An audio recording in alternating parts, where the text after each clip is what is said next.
빠방하이, 오래간만에 돌아온 포켓몬 콘텐츠. 오늘은 새 영상과 몰아보기 특집으로 준비했습니다. 앞부분은 몬스터볼의 비밀, 삭제된 진짜 결말 등의 내용을 담은 새 영상, 뒷부분은 피카츄 꼬부기, 포켓몬 제작 비하인드 몰아보기 영상이니 끝까지 봐주세요. 포켓몬의 소름 돋는 비밀 탑 20 시작하겠습니다.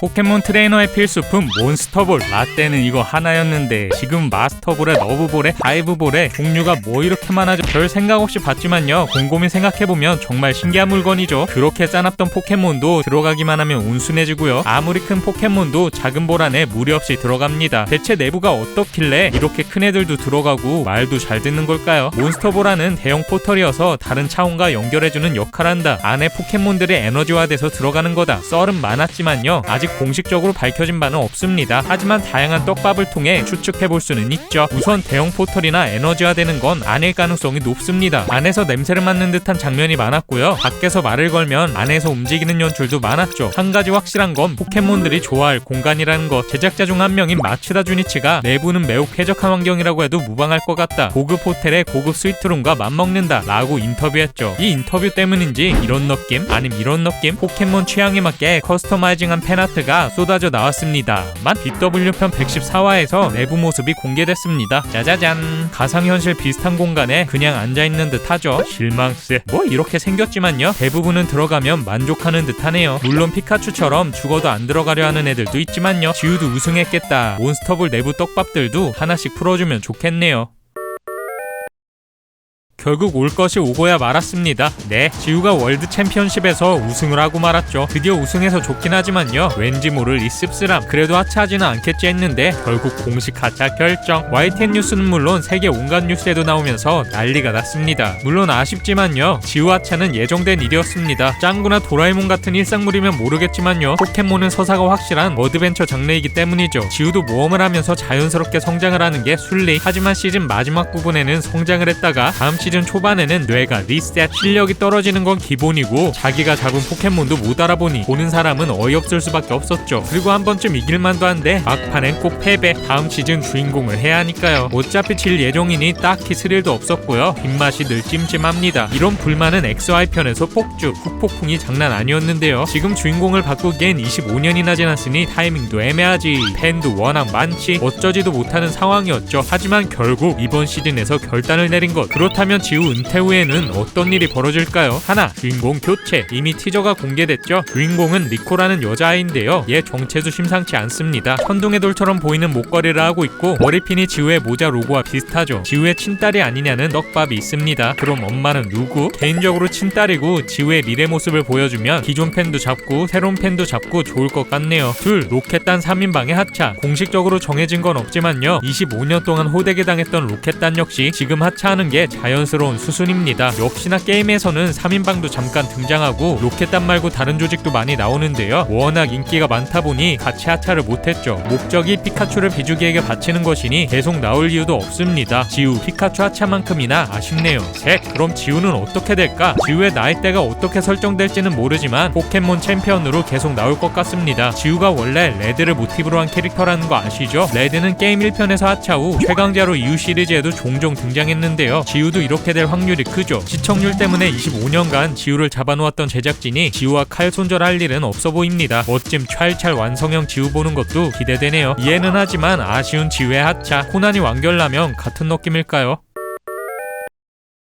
사실 지우 하차를 이렇게까지 오래 끌려던 건 아닙니다. 엔딩은 무려 25년 전에 기획됐다는 사실 아셨나요? 전세계 게임 업계를 뒤흔들어 놓은 포켓몬 애니메이션은 그저 여러 미디어 믹스 중 하나였습니다. 게임이 신작마다 주인공이 바뀌는 것처럼 애니메이션도 그렇게 바뀌면서 게임 판매에 시너지를 내는 정도가 목표였죠. 하지만 게임을 뛰어넘을 정도로 초대박이 난 건데요, 극장판인 뮤츠의 역습조차 영미권이 아닌 영화 최초로 북미 박스오피스 1위를 달성, 세계적인 신드롬을 일으켰습니다. 예상치 못한 초대박에 지우 지우를 하차시킬 타이밍을 놓친 거죠. 이 대박의 중심엔 레전드 각본가 슈도 타케시가 있습니다. 요술공주 민키, 전국마신 고쇼군 등 여러 작품을 집필한 작가인데요. 밝은 소재 속에서도 무겁고 철학적인 메시지를 던지기로 유명합니다. 이 작가에겐 한 가지 습관이 있었습니다. 과거 우주전사 발데우스의 조기 종영으로 각본을 끝마치지 못하고 끝나버린 것에 충격을 받은 작가. 이때의 트라우마로 이후 모든 작품을 조기 종영을 염두에 두고 결말을 미리 써놓는 습관이 생긴 겁니다. 이건 포켓몬도 마찬가지. 뮤츠의 역습이 나오기 전부터 최종화를 미리 구상했는데요. 이 내용이 충격적입니다. 어느 날 포켓몬들은 자신들이 이용만 당한다는 것을 깨닫고 인간들에게 반역을 시도합니다. 그 리더로는 중반부쯤 더욱 강력해진 지우의 피카츄를 추대하죠. 그리고 피카츄에게 포켓몬 편에 설지 인간 편에 설지 선택을 강요합니다. 지우와 피카츄는 고민 끝에 인간과 포켓몬을 공존할 수 있다며 싸움을 말리는 쪽을 선택하는데요. 그 예로 인간, 포켓몬과 오랫동안 공존해온 나옹이가 앞장서죠. 마지막쯤 자신의 존재에 대한 물음을 끝낸 뮤츠가 등장. 상대가 포켓몬이든 뮤턴트이든 혹은 아직 만나지 못한 존재이든 어떤 것과도 공존할 수 있다고 결론을 냅니다. 그렇게 전쟁이 마무리되고 긴 세월이 지났으니 노인이 된 지우는 문득 포켓몬과 함께한 과거를 떠올립니다. 이내 긴 모험 동안 만났던 모두가 지우 앞에 나타나죠. 그때 엄마의 목소리가 들리고 지우는 꿈에서 깨어났으니 모든 게 지우의 상상이었다는 결말. 와? 나옹이가 말할 수 있는 이유도 사실은 지우의 꿈이었기에 가능했다는 복선도 있죠. 진짜 이렇게 결말 냈다간 난리 났을 것 같은데요. 여기에도 다 이유가 있습니다. 자세한 내용은 다음 순위에서 이어서 소개할게요. 채널 고정!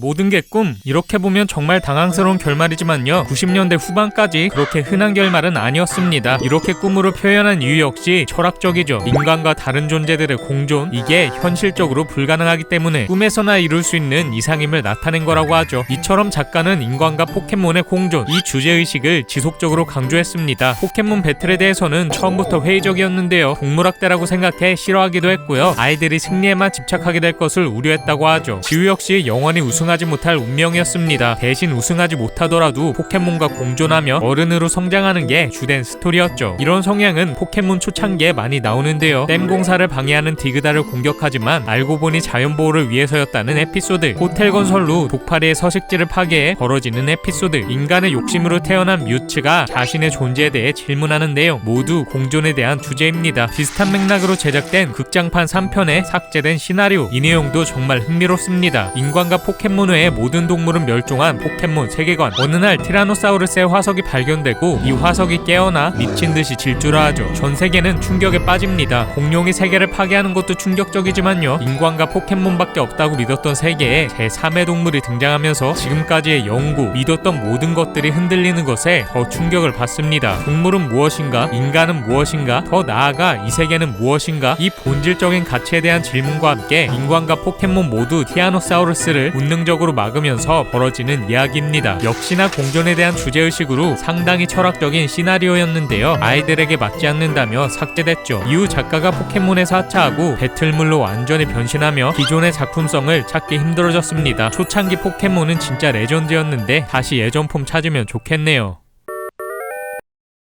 이제는 보내줘야 하는 지우. 포켓몬 처돌이도 이런 처돌이가 없었는데요. 비존2와는 처참하게 이별했지만 포켓몬이라고 하면 목숨까지 바칠 정도로 진심입니다. 하지만 지우의 이런 성향이 슬픈 과거와도 연관이 있다는 거 아셨나요? 지우가 과거에 왕따였다는 설정이 있거든요. 먼저 지우 엄마의 이야기로 시작하겠습니다. 지우 엄마는 태초하우스라는 여관을 운영하는 집 딸로 태어납니다. 아빠는 포켓몬 트레이너가 되겠다며 무책임하게 떠나버리고 생활이 그렇게 녹록지만은 않았죠. 그래도 피는 못 속인다고 어렸을 때부터 포켓몬 트레이너가 꿈이었던 지우 엄마. 오 박사에게 트레이닝을 받을 정도로 열성이었지만요. 태초하우스를 물려받아야 했기 때문에 꿈을 접었습니다. 그래도 19살이 되던 해에는 마음을 고쳐먹고 다른 사람에게 일을 맡기고 떠날 생각이었죠. 그 사람을 만나기 전까지는요. 네, 지우 아빠요. 공인 포켓몬 트레이너 지망생이었던 지우 아빠는 여행 중 태초 마을로 잠깐 들렀습니다. 그리고 둘이 첫눈에 반하고 말죠. 얼마 지나지 않아 결혼에 꺼린 초고속으로 지우가 태어납니다. 그것도 지우 엄마 나이 19살에요. 더 놀라운 건 포켓몬 트레이너가 되겠다며 지우가 태어나자마자 떠나버렸다는 것. 슬픈 일은 항상 한꺼번에 닥친다고 하죠. 그 시기에 엄마까지 돌아가시고 지우 엄마는 홀로 지우를 돌봅니다. 그렇게 아빠가 없는 집에서 자라난 지우. 무인편 보면 알 수 있듯이 철이 없는 모습도 많았는데요. 성격 때문인지는 몰라도 어렸을 땐 왕따를 당했습니다. 그래도 기죽지 않고 포켓몬 트레이너의 꿈을 키워왔죠. 지금도 친구에 대한 언급이며 떡밥을 찾아볼 수 없는데요. 그래서 더 포켓몬에 집착했는지 모르죠. 이건 슈도 타케시 이상해시 작가가 쓴 포켓몬 소설의 내용을 기반으로 했습니다. 지우 엄마는 남편을 더 이상 사랑하지 않는다고 하고 지우도 아빠 언급이 딱히 없는데요. 초창기 설정이다 보니 변경된 점도 많지만 큰 맥락에서는 비슷합니다. 가정사를 알고 나니 더 짠하네요. 후속편엔 지우가 가정을 이루고 행복해하는 모습이 나오면 좋겠습니다. 포켓몬의 상징이자 영원한 마스코트 피카츄. 미국에 미키마우스가 있다면 일본엔 피카츄가 있다. 1000마리 가까운 포켓몬이 나온 지금도 탑티어 인기를 자랑하죠. 뭐? 피카츄의 인기는 말해봐야 입 아픕니다. 엄청난 인기를 자랑하는 이 녀석, 처음엔 조연에 불과했다는 사실 아셨나요? 시간은 포켓몬 기획 당시로 거슬러 올라갑니다. 당시 디자이너는 3명밖에 되지 않았는데요. 팀이 남자 위주다 보니 몬스터 닉값에 맞는 캐릭터들뿐. 뮤츠, 갸라도스, 리드런, 이렇게 멋있고 딱딱해 보이는 디자인 위주였죠. 뒤늦게 한 디자이너 니시다 아츠코. 포켓몬 게임의 묘미는 교환하는 건데 이렇게 무서운 것밖에 없으면 교환하기 싫을 것 같다. 귀여운 포켓몬도 추가해야 한다. 이런 의견이 오가죠. 일리 읽는데 니시다를 필두로 귀여운 포켓몬을 대폭 추가하기로 합니다. 이분이 얼마나 대단한 사람이냐면요. 후에 1세대 스타팅 포켓몬인 꼬부기, 이상해시, 파이리, EV 시리즈, 식스테일, 민용, 신용 등 인기 캐릭터를 제작한 디자이너입니다. Anyway, 니시다가 처음 받은 과제는 전기 포켓몬 만들기. 짜자잔. 찹쌀떡에 귀를 붙여 놓은 디자인의 캐릭터가 등장합니다. 얘요? 피카츄가 맞습니다. 반짝이라는 뜻의 피카와 쥐가 우는 찍찍 소리인 추를 합친 피카츄. 시도는 좋았지만 제대로 퇴짜 먹었죠. 대신 팀장이 꽂힌 건 피카츄라는 이름. 찍찍 소리에 맞게 전기지 포켓몬으로 좀 더 귀엽게 만들어달라고 주문합니다. 당시 다람쥐를 키우고 싶어 했던 니시다. 다람쥐가 양볼에 해바라기 씨 모으는 것처럼 양볼에 전기를 모으면 귀엽겠다고 생각하죠. 그렇게 볼에서는 전기가 나오고 번개 모양 꼬리 추가. 귀여운 전기 다람쥐 피카츄가 탄생합니다. 온갖 귀여움을 몰빵한 피카츄. 출시 전부터 사내에서 돌풍을 일으키는데요. 당시 주인공 겸 마스코트로 낙점됐던 삐삐는 바로 뒷방 신세가 돼버렸죠. 물론 출시 후에도 가장 큰 반응을 끌었습니다. 그럴 수밖에 없던 이유요. 다른 애들 비주얼 보세요. 와? 덕분에 애니 주인공으로도 낙점되며 현재까지 내려오지 않고 있다는, 어디로 봐도 피카츄가 주인공이 된 게 신의 한 수네요.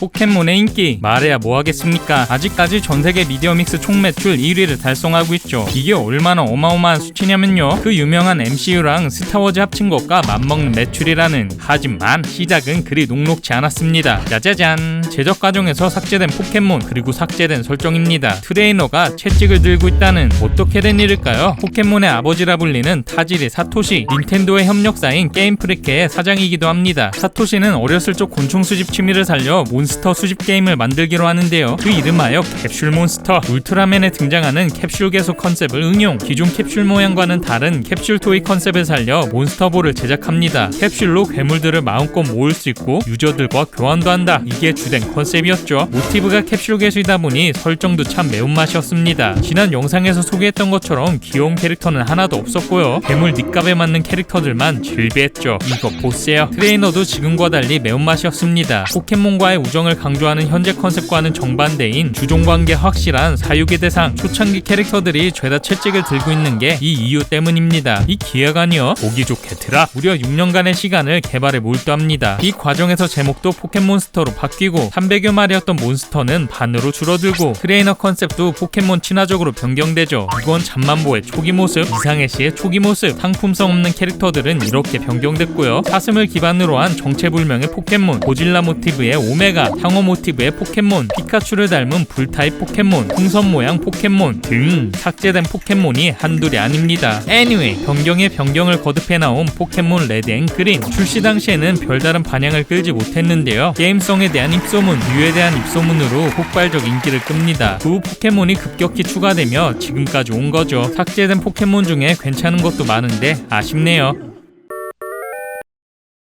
전설의 시작, 무려 1세대의 스타팅 포켓몬 파이리, 이상해시, 그리고 꼬부기. 빠방이들은 원래 피카츄가 아니라 꼬부기가 주인공이 될 뻔했다는 거 아셨나요? 게임처럼 스타팅 포켓몬으로 지우에게 선발될 뻔했지만 늦잠 자는 바람에 바람이에게 선수를 뺏겼죠. 물론 얼마 지나지 않아서 다시 만나지만요, 꼬부기가 됐어도 재밌었을 것 같긴 합니다. 우리 꼬부기는 확실히 주연 재질이기 때문이죠. 파이리가 순딩순딩, 이상해시가 츤데레를 맡고 있다면 꼬부기는 잔망미 담당인데요. 꼬북 스타그램 잠깐 보실까요? 전설의 꽃밭짤, 아무데나 얼굴 도장짤, 꼬북 썰매짤, 그리고 이걸 풀어주는 츤데레와 꼬북좌.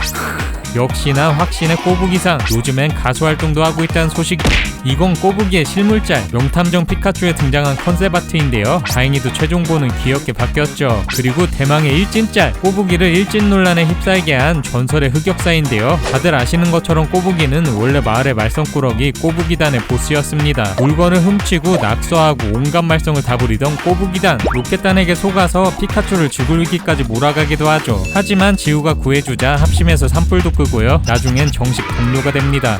꼬부기단이 잠깐 삐뚤어지긴 했지만 포켓몬 세계관에서의 꼬부기 계열들은 럭키 못지않게 인간 친화적입니다. 럭키가 간호사라면 꼬부기는 정식 소방관으로 활동하고 있는데요. 특히 오렌지 제도에서의 어니부기들은 최고의 소방관으로 불리고 있죠. 심지어 물 포켓몬들을 위한 소방 그랑프리 대회도 해마다 열리고 있다는. 꼬부기도 결국엔 꼬부기단으로 복귀해서 정식 소방관이 됐습니다. 이렇게 천성이 베리베리 착한 꼬부기, 대체 왜 이런 흑역사를 가지고 있는 걸까요? 꼬부기단은 주인들에게 버림받은 꼬부기들로 이루어졌습니다. 이건 스타팅 포켓몬에 피할 수 없는 숙명과도 같은데요. 포켓몬 세계관에서는 개인 호불호로 스타팅 포켓몬을 버리는 일이 빈번하다고 하죠. 사람을 좋아하고 천성은 착하지만 버림받다 보니 삐뚤어진 겁니다. 이런 씁쓸한 부분은 현실 세계와도 비슷한 것 같네요.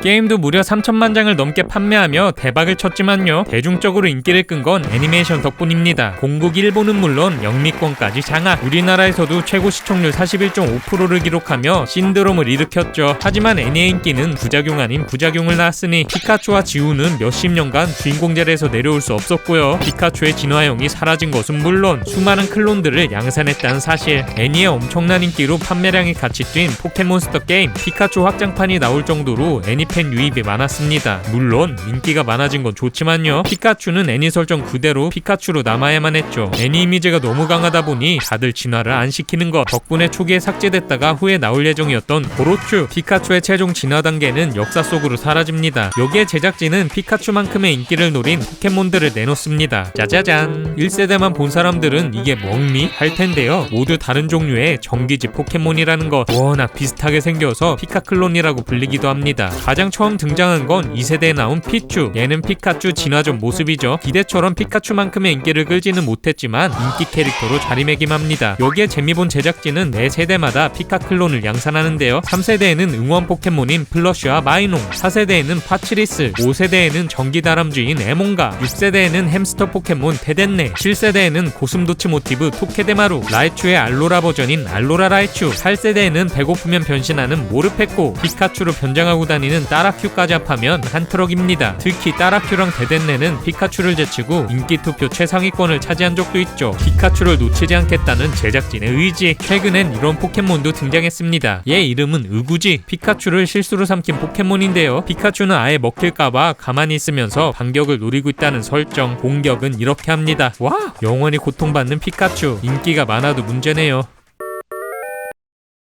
포켓몬과 인간, 뗄래야 뗄 수 없는 관계입니다. 과거에는 포켓몬과 사람이 결혼까지 했다는 사실 아셨나요? 이외에도 동심 파괴 설정이 많습니다. 포켓몬의 첫 등장 시점은 200만 년 전으로 예측됩니다. 기술이 발전하지 않았던 시대의 포켓몬은 신처럼 받들여졌는데요. 고대에는 인간이 포켓몬들에게서 지식이나 기술을 얻었다는 이야기가 있죠. 고대 문자 모양의 안농이 그 대표적인 예입니다. 먼저 생겨난 게 안농인지 아니면 고대 문자인지 아직도 수수께끼라고 하죠. 전자일 경우 문명 탄생에 포켓몬이 큰 역할을 한 셈이니까요. 이처럼 동등한 혹은 우월한 위치에 있던 포켓몬, 고대에는 인간과 포켓몬의 구분이 따로 없어서 불간의 결혼도 심심찮게 이루어졌다고 합니다. 정확히 밝혀진 건 없지만요, 마인맨, 근육몬, 루즈라 등 인간 형태의 포켓몬들이 이 자손이 아닐까 킹리적 가심을 할 수 있습니다. 하지만 인류가 발전하고 상황은 급변합니다. 인간들이 포켓몬을 이용하기 시작한 건데요. 전투 능력 포함 다양한 능력을 가진 포켓몬, 인간들이 야생의 포켓몬을 굴복시키고 소유하기 시작한 겁니다. 사실 엄청 살벌한 세계관인 게요, 포켓몬의 의지와 상관없이 눈만 마주치면 싸움이 벌어지고요. 격한 배틀로 생사기로에 서는 포켓몬도 부지기수이죠. 여기까진 약과입니다. 인간은 포켓몬을 전쟁까지 끌어들이는데요. 극장판에서도 갑옷과 투구 등을 장비한 포켓몬이 전쟁에 동원되는 장면이 종종 나옵니다. 또한 로켓단 같은 악의 조직들이 범죄의 도구로 이용하거나 인조 포켓몬들을 끊임없이 만들어내면서 포켓몬을 이용하고 있습니다. 물론 사회에서도 에너지 보급원, 간호순, 경찰 보조, 소방관 등 끊임없이 이용되고 있죠. 이런 어두운 부분은 부분은 공식 스토리에도 다뤄지는데요. 블랙 화이트 편의 애는 어린 시절 포켓몬이 학대받는 걸 보고 큰 충격에 빠지고 포켓몬 해방 운동을 펼치죠. 몬스터볼이 없어도 인간과 신뢰를 주고받는 과거로 돌리려고 노력합니다. 별 생각 없이 봤는데 잘 생각해보니 동심 파괴네요.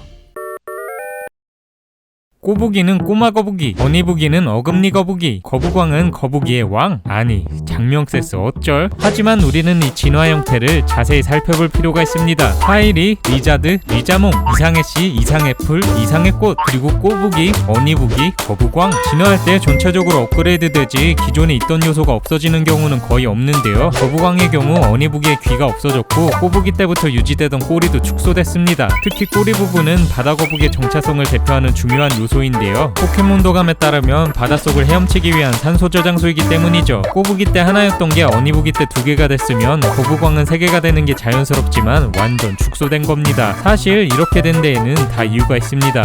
네, 거북왕은 꼬부기, 어니부기와는 전혀 다른 종이었기 때문인데요. 초기에는 꼬부기, 어니부기의 최종 진화형이 있었고 거북왕 역시 각각의 진화 트리를 가지고 있었죠. 이게 꼬부기의 최종 진화형, 그리고 이건 거북왕의 미진화형입니다. 꼬부기 최종 진화형은 꼬리가 더 많아지고 원한을 살린 형태이고요. 거북왕 초기 단계 역시 대포가 안에 들어가 있는 형태에 물방울만 나오는 게 확실한 거북왕 미진화 단계죠. 게임 개발 당시 거북왕은 꼬부기보다 먼저 개발됐습니다. 거북왕은 바다거북보다는 무기를 쓰는 육지거북에 가까운데요. 당시 유행이었던 고질라와 비슷한 시리즈인 가메라를 모티브로 볼 수 있죠. 그러다가 중반부에 정통 물계열인 꼬부기가 개발된 건데요. 용량 문제민 상품성을 위해 거북왕과 통폐합한 겁니다.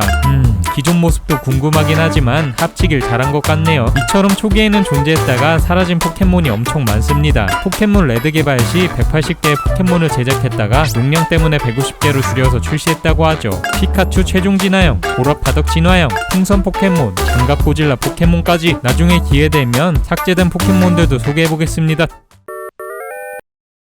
피카츄 인기의 이유요? 물론 한도를 훌쩍 넘은 귀여움 때문이겠지만요. 애니에 나온 서사를 무시할 수 없습니다. 최근 포켓몬 W1화에서 피카츄의 과거가 밝혀졌는데 이 편이 진짜 감동이죠. 관동지방 어느 숲속에서 외톨이로 지내던 피츄. 어느 날 또가스가 뿜은 가스 때문에 절벽에서 떨어집니다. 그때 엄마 켄카가 피츄를 구해주죠. 이 일을 계기로 켄카는 피츄를 가족으로 받아들이고 아기 켄카 역시 피츄와 사이좋게 지냅니다. 가족을 얻은 피츄는 어느 때보다 행복한 시간을 보내죠. 시간이 얼마나 지났을까요? 덩치가 부쩍 커진 아기 켄카와 피츄는 엄마 켄카가 둘을 챙기느라 힘들어하는 걸 봅니다. 걱정돼서 주머니에서 나와 걸어보지만 엄마 켄카가 다시 집어넣죠. 더 이상 짐이 되기 싫었던 피츄, 엄마와 아기 켄카가 편안하게 잠든 모습을 보고 떠나기로 마음먹습니다. 과거를 회상하며 슬퍼하던 피츄는 피카츄로 진화. 그 후 오랜 시간 숲속에서 떠돌이로 지낸 겁니다. 그러다가 누군가에게 공격을 당하고 오박사가 구해주는데요. 연구소에 있다가 지우와 만나게 된 거죠. 가족도 없지, 야생에서 오래 살았지, 틈만 나면 사람들에게 공격받았지. 처음엔 반항아 그 자체였습니다. 하지만 지우와의 깊은 우정으로 감동 제조기가 됐죠. 피카츄에게 지우는 가족이나 다름없는 거죠. 이런 슬픈 과거가 있는지는 몰랐네요. 동심 파괴의 최정점은 이런 장면입니다. 포켓몬 금은편에서 잉어킹은 식량으로 사용되어 왔고 식량난 시대에 한 지방을 구한 식재료라는 설정이 있죠. 바람뿐만 아니라 비존투가 즐겨 먹는다고. 와!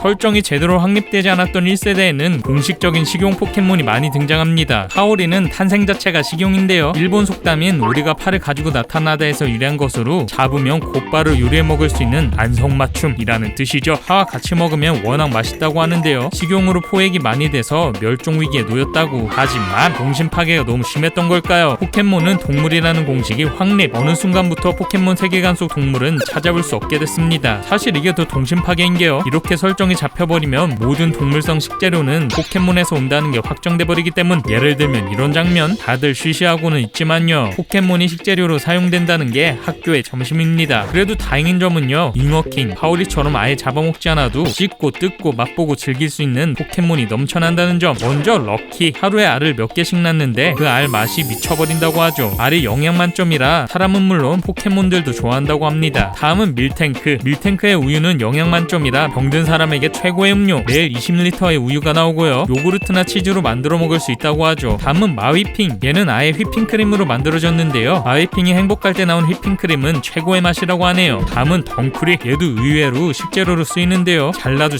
끊임없이 나오는 이 덩쿨. 일부 지역에서는 약용으로 쓰인다고 하죠. 이외에도 체리를 모티브로 한 체리버, 꼬리가 맛있기로 소문난 야돈, 너무 맛있어서 모두가 노리는 야거리 등 식용 포켓몬이 넘쳐납니다. 휘핑크림은 한번 먹어보고 싶네요.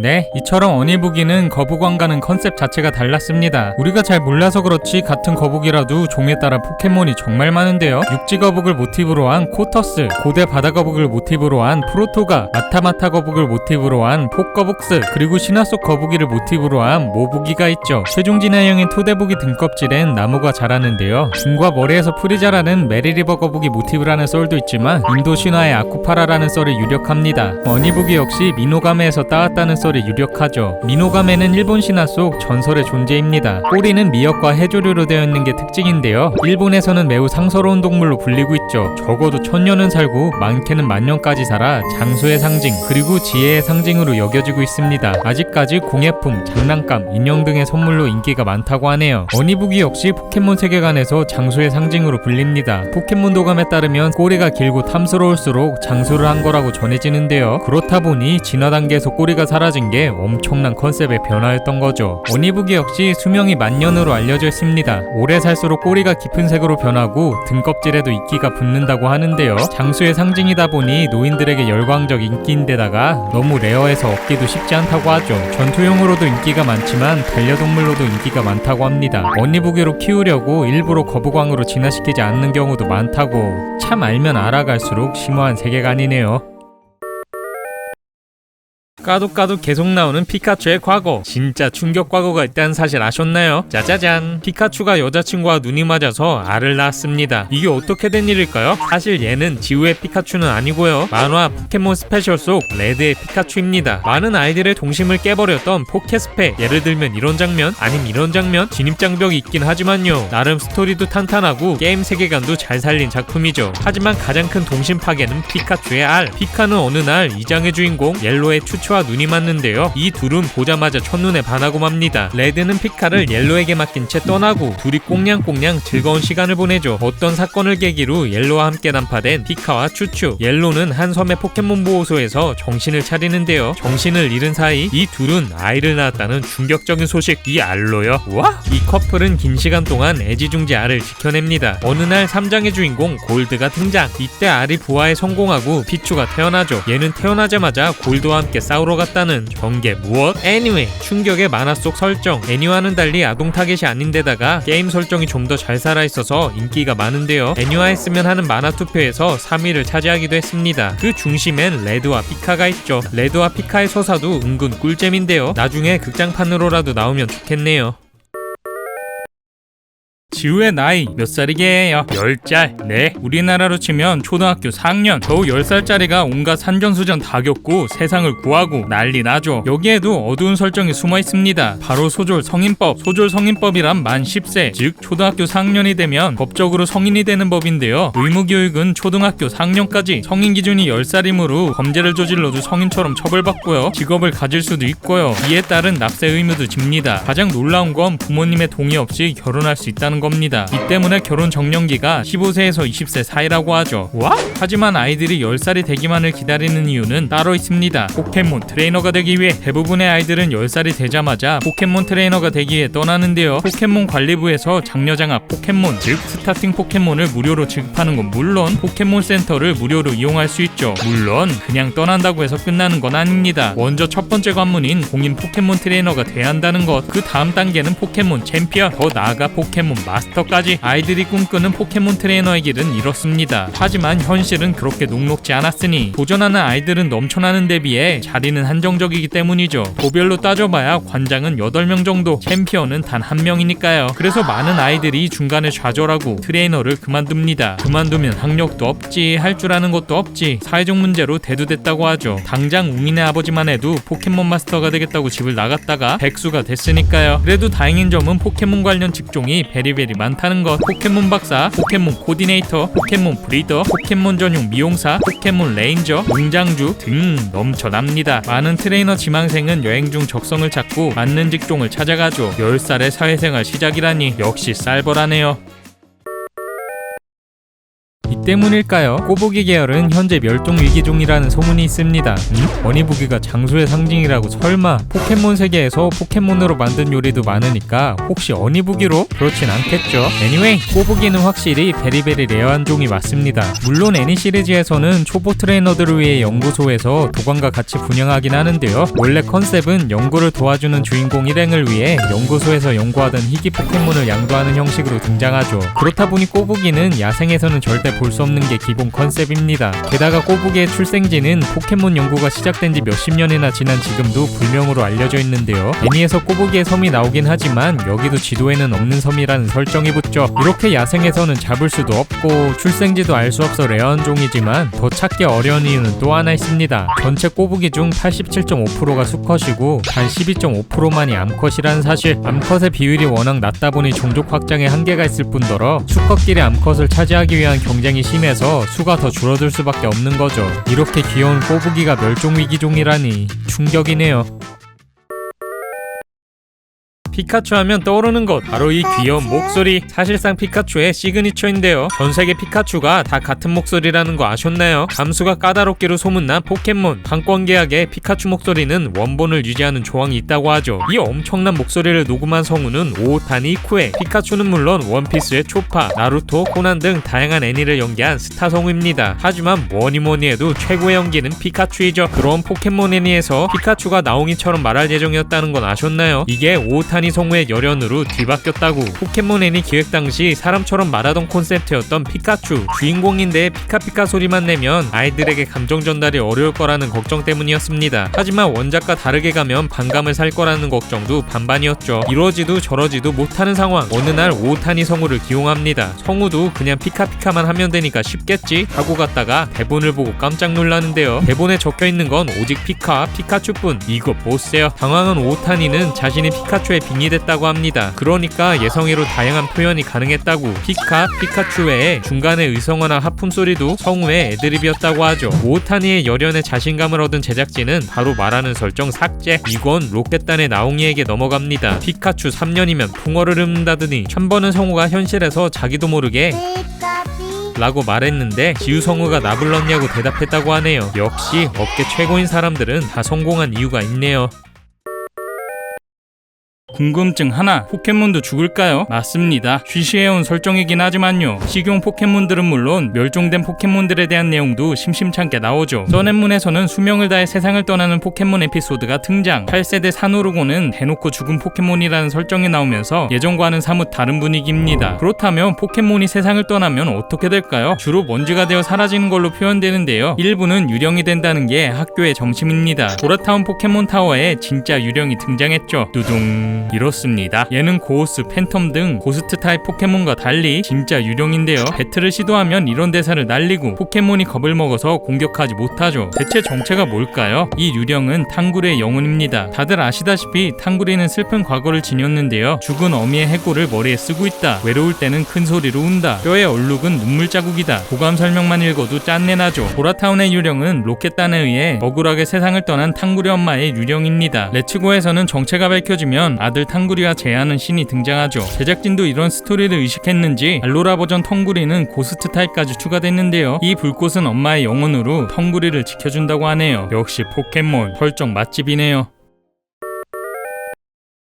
민용, 신용, 망나뇽, 진주몽, 헌테일, 그리고 피추, 피카츄, 라이츄. 역시 새끼 때가 제일 예쁘다고 역변이 참 많은 포켓몬들. 어렸을 땐 귀엽지만 최종 진화 때는 몬스터니까 제대로 하죠. 특히 라이츄는 세계관 내에서도 피카츄가 귀여우니까 진화를 안 시키는 바람에 개체수가 적다고 합니다. 그래도 나름 바람직한 진화트리의 꼬부기. 하지만 애니 속에서의 대우는 조금 아쉬운 편인데요. 애가 소방관 하고 싶다고 해도 잡아야지. 그냥 꿈 이루라고 울지도 않고 쿨하게 보내버리고. 응? 버터프리비얼 친구들과는 너무 대조되게 쿨하게 이별하니까 아쉬움이 많았습니다. 게다가 거부광이 이렇게 세고 멋진데 바람이와 달리 끝까지 진화시키지도 않고 말이죠. 물론 꼬더글어서 베리베리 서운하긴 하지만 진화시킬 수 없었던 이유가 있습니다. 그건 바로 리자몽 때문. 상대 포켓몬들한테도 존댓말 쓸 정도로 상냥하지만 짱 세기까지 했던 파이리. 리자드로 진화했을 때는 어린 마음에 정말 충격이었죠. 그 귀엽고 말 잘 듣던 파이리는 어디 가고 지우를 무시하는 리자드만이. 게다가 단 3화 만에 리자몽으로 초고속 진화하면서 사태는 더욱 심각해집니다. 그냥 츤데레 정도가 아니라 아예 무시하고 말을 안 듣는 건데요. 이 때문에 방송국의 시청자 항의 전화가 쇄도하고 난리도 아니었다고 하죠. 물론 이 설정은 포켓몬에 비해 트레이너 레벨이 낮으면 말을 듣지 않는다는 게임의 설정을 그대로 가져온 겁니다. 하지만 어린이들이 그런 걸 이해할 리 없었죠. 당시 항의가 얼마나 심했는지 20주년 기념 리부트 극장판에서는 파이리가 리자드, 리자몽으로 진화해도 지우 말을 잘 듣습니다. 상황이 이렇다 보니 피카츄는 물론 이상해씨, 꼬부기도 진화시킬 수 없었던 거죠. 그렇다고 피카츄처럼 계속 진화하지 않은 상태로 데리고 다닐 수도 없으니 하차하면서 자연스럽게 세대 교체가 된 겁니다.